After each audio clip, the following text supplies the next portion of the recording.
Welcome to Kelly and Wrighty. Have you ever known a weekend with so much late drama? 5 goals were scored in stoppage time. I love a late goal. Yeah. Well done, Spurs. Yeah, that's going to set up this weekend's North London derby very nicely indeed. Arsenal got their first win at Everton in 6 years. Big Ange is telling the Tottenham fans to dream big after their late win against Sheffield United, and this will be big. We've got to talk about Brighton's win at Manchester United. Erik ten Hag denies his side are in crisis after suffering their worst start to a Premier League season. But do we believe him? We will discuss. And it's just 5 goals and 5 points in 5 games for Chelsea. We've got a former Blues defender in the studio to tell us why it's all going wrong. Their goalless draw was the first in the Premier League all season, but other than that, a weekend of drama. Your drama. Well, that was all very mostly very entertaining. Arsenal did get the goal in the end. It wasn't the greatest of Sundays of Premier League football, but the rest of the weekend was amazing, and there's still another game to come. Marion Melchiot and Darren Lewis are here with us to look ahead to next weekend a little bit later on, but also to look back at what's been happening this weekend. And it has been incredible, all that late drama. It feels like now we've got a little bit of extra added time. It's not masses, but but it feels like every time the board goes up, you think there's going to be goals in this. There's something about it. I quite like it. People are, there's enough time for you to go for it. So let's go for it. You look at Tottenham's result. They went for it. You know what I mean? In the end, they got. It's so important to try and get the 3 points. And if you got the time, you just got to go for it. I like the extra time. Absolutely. I love the extra time. Because you feel it in the crowds. You can hear it when the board goes up. If the team's behind, there's it feels good. It feels good. I like it when it's not my team. If I'm watching it, I like it. But when I'm playing, no, don't put an extra time on. Yeah, it does, because a minute feels like an hour when you're playing, especially if you're winning. I remember the first time in Qatar when they did it, and the guy held up the board, and it was like 14 minutes, and it was a gasp. 14 minutes, what's going on? But it was brilliant. I love it, I have to admit. I absolutely love it. I think what always fascinates me is that players waste time knowing that they're going to hold the board up and it's going to be 10 minutes at the end, and then they're shocked when they hold the board up and it's 10 minutes at the end. I can never believe. I can never understand. I think I saw something with Arsenal. I think there were some players that went down, I think, after they scored. And I think I saw Mikel telling them to get up. I think I saw him say to get up and just get on with it. I saw that because we're seeing now players are using that. Okay, let me go down and take the sting out. And, you know what I mean? I saw him tell him to get up, which was quite interesting as well. Yeah, but even then, at the end of that game, the Everton fans were all complaining because there wasn't enough time added on at the end. And then Sean Dyche was saying, and then there was 45 seconds when there was an injury. Only 10 minutes. What it should be 25. So it's starting to get that managers are looking for extra time if they need a goal. But I just wonder, when you look at the late goals that happened this weekend, I just wonder if it is going to benefit the teams with bigger squads, the bigger teams, if you like, because we saw Wolves go ahead against Liverpool, and then this from Andy Robertson put Liverpool in front, and then obviously there's the goal from Harvey Elliott that turns up, that is deflected off Bueno, but and Liverpool then ended up getting that 3-1 win. But those goals were 85 and then into the 90-plus minute. Erling Haaland, I know it wasn't a late turnaround for them, but he wanted to get on the score sheet. And then Aston Villa with that huge turnaround, and obviously they ended up playing right till 12 minutes plus of extra time because of the decision making in terms of giving them that penalty. So they managed to turn it around. And then this from Spurs, Kulusevski, that's the latest ever winning goal in the Premier League. Richarlison. No, the Kulusevski goal coming this up one? here. Okay. Yeah. This is the latest ever? Yeah, latest ever winner. Wow, look at the crowd. Look. But interestingly, that's another one where the equaliser went in from Richarlison, and we'll talk a little bit about what that can kind of mean to his Spurs career.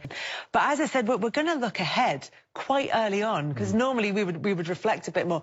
But this North London derby that's coming up next week is mouth-watering, because look, you look at the teams they've played, and yes, both Arsenal and Tottenham have played Manchester United, but we'll talk Manchester United later, and they are not the force that they can be and that historically they have been.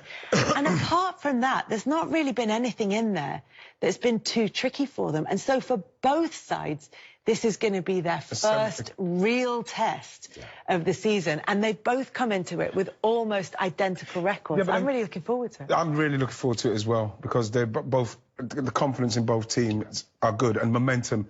We may not see like the biggest names in those two sets of results, but what you're seeing is the results that they've got from those games, and Tottenham and Arsenal having to get those results from those games. So now what's going to happen with this derby, which is set up so beautifully, is that one of them, you know, depending on who wins, is going to get unbelievable confidence and momentum to go to the next level of what they're doing in the next 5 games. It's so beautifully balanced. You know, obviously I think that with Arsenal being at home, being a bit further down the line with the project, you know what I mean, you may be thinking that, okay, Arsenal may be favourites in that game, but then you look at what Ange is doing with the Tottenham players and how quickly they've grasped what he wants and how organised, how intensified they are, how fit they look, how sharp they are.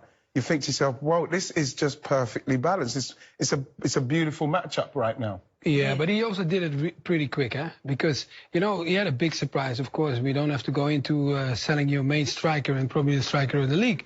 But then you got to adapt, because sometimes, like, you don't realize how many goals he scored and how effective he was for the team. And then you need to get your own team to believe going, because I'm sure when he was there, some of the guys were like, I don't need to do that. He's going to get me goals. Now, they all have the confidence back. Some have to perform in a different level because they have to score the goals. And then for us to go that quickly and build a team and make them be the way, and we early stage, still. But when have we spoke about Spurs that early that we say, like, guys, this is a team to watch? And I came from a rival team too, but I ain't lying to you, I'm watching them. Yeah, they're good. I like and they're fun to watch. I think probably the last time we had sort of this positive a conversation about Spurs was under Mourinho. And remember when they were top of the league fairly early on, and there was sort of talk that maybe they could be pushing for it. But like you said, it wasn't this style of football. It wasn't that kind of style that you were desperate to go and watch. No, it wasn't. But he's a really fearless kind of manager. He likes his players to play on the front foot. Undefeated at home all season as Celtic manager.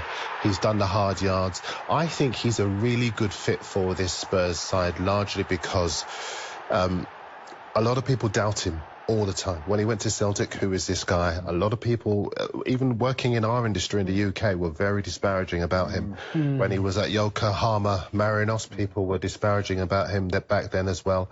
And he's always had to prove himself all the way through his career. So going there to North London, where people write off Spurs, people don't, you know, they don't take them seriously. So him going there, he straight away plugs into what the mentality is there for them as a club.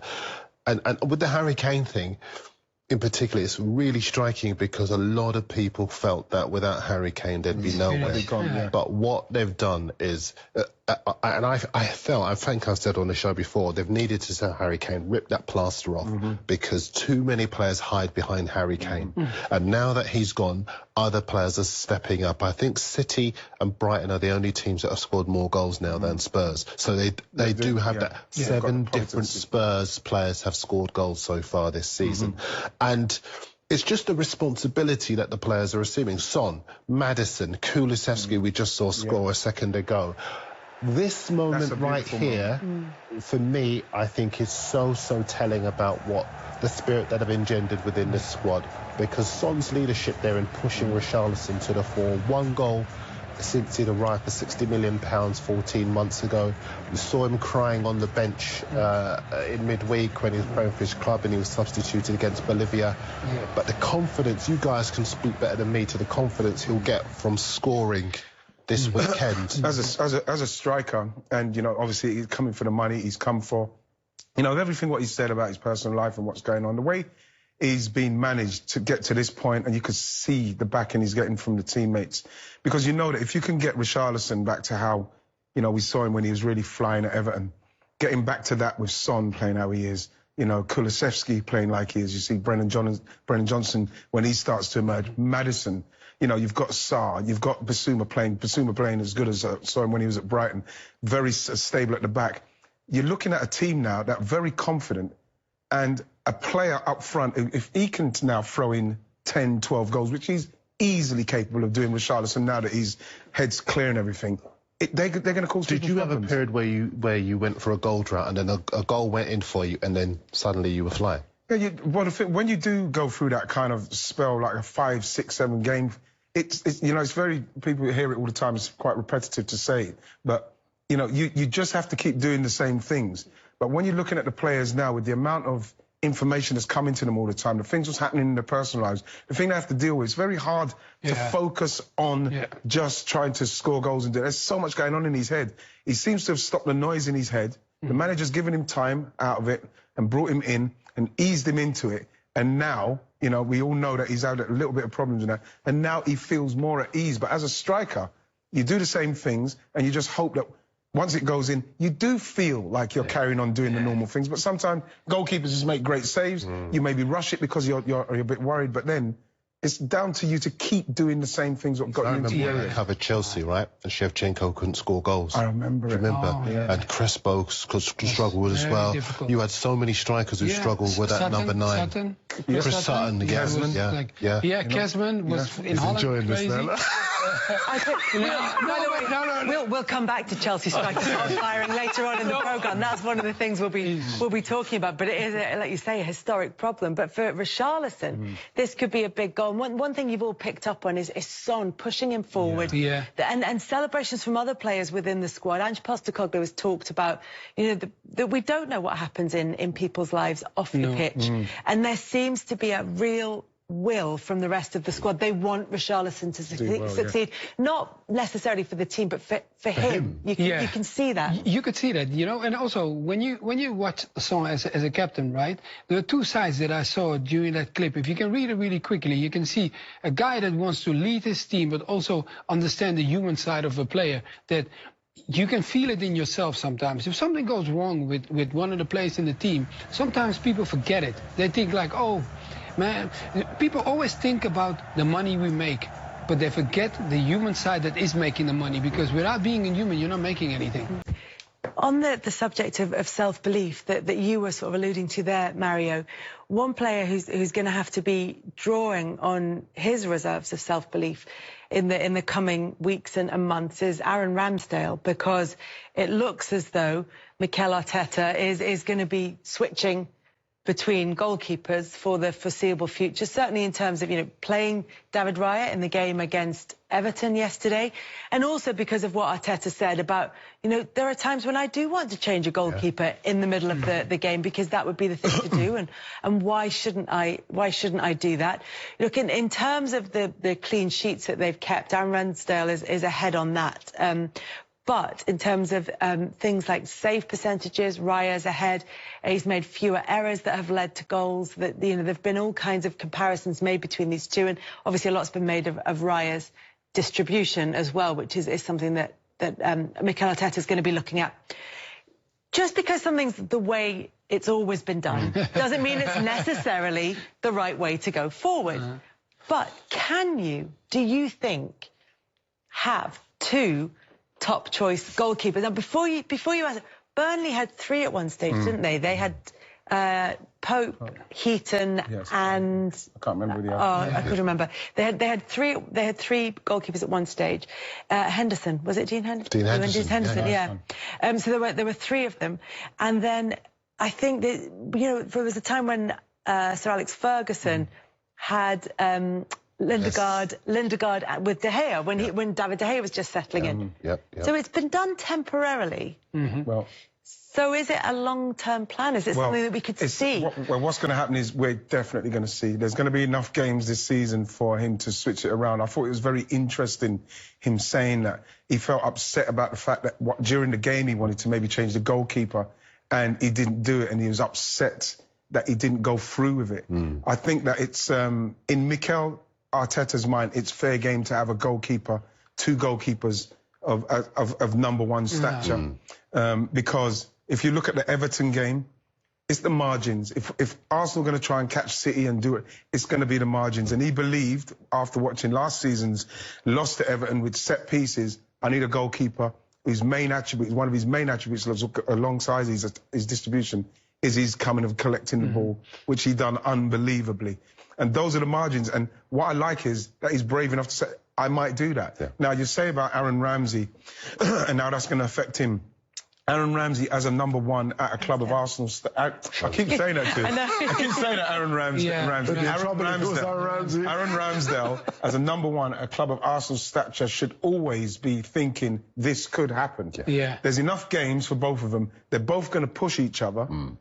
And then now it comes down to your professionalism and how you react to it. This is what we're going to see, how this plays out throughout the season. Because Mikel seems to me like he's ready to go on this, and he's going to choose the goalkeeper he believes is best for that particular moment, like you do with a strike. Yeah, but you know what was good? What I do like, I have to say, as a defender, is the calmness that he brought to you. You know, like if Raya plays and he brings calmness to the team, and that was particularly in that game of yesterday that they needed. And we talked about it before. When you have a goalkeeper, you have one that is maybe good on the line and he stops the ball for you. But if you have one that comes out and catches the ball. And sometimes I could be marking someone, like let's say I'm marking you, and you're maybe stronger or you're taller or whatever. No, you're marking Shearer. Okay, even worse. I'm marking Shearer. And, you know, then I'm like, I'm holding him like, oh, I was enjoying that. Shearer might give him more problems than you, though. I have marked him, believe me, and I know it wasn't easy. So then when the goalkeeper comes up and then catches the ball for you, oh, you're so happy. Sometimes you look at your goalkeeper and go like, you fool, man. But what's going to happen? I believe what's going to happen with that is that we're going to see how it goes, because you're right. Yes, he has got a very calm nature. His distribution's brilliant. You saw it yesterday, a game that could have really gone against Arsenal with the set pieces, and he kind of like really dealt with that very well. And I'm all for it simply because of the level that you have to try and get to, the margins. It's like, again, with the set pieces, Arsenal what is the point of Arsenal continually putting corners into Everton, into Onana, into Braithwaite, you know, into Tarkowski, into all of those big players, Mikalenko. So they took, what is it, 7 or 8 short corners yesterday, Arsenal? 8 of the 11 were short. Passing the shape, you see them all out of shape, bam, that's the margins. Arsenal didn't have too many shots. It didn't pepper the goal. You know, it was at one stage in the first half, it's 78% possession. It wasn't that kind of game. It was a game where this is going to be on one chance and the margins. This is why someone like Raya will be in goal for certain games, and this is why all of a sudden, okay, we'll take short corners because we're going to have to move them about to get it in, because that's the way we may score. I like it. I like the fact that he's thinking so out the box in what he's trying to do at the moment to bridge the gap. I know, but Aaron Ramsdale. I know. I just think Aaron will be fine. He went in, he knew that the Arsenal fans didn't really want him. Nobody thought he was going to be good enough to take over, and he felt unloved, and then the Arsenal fans fell in love with him. And they will love him forever. And now David Raya has been brought in, and I just, on a human level. On a human level. Because he came on and spoke to us on the show. And he's such a wonderful guy, but this is the world he's in, the world Aaron Ramsdale's in, is elite at the top end. And, you know, it's something that he'll be able to deal with because he will be in there fighting for his number one spot. And, of course, they're going to have so many games as well this season, Arsenal, so there'll be plenty of opportunities for Mikel Arteta to play both his goalkeepers and even within the same match, should he choose to.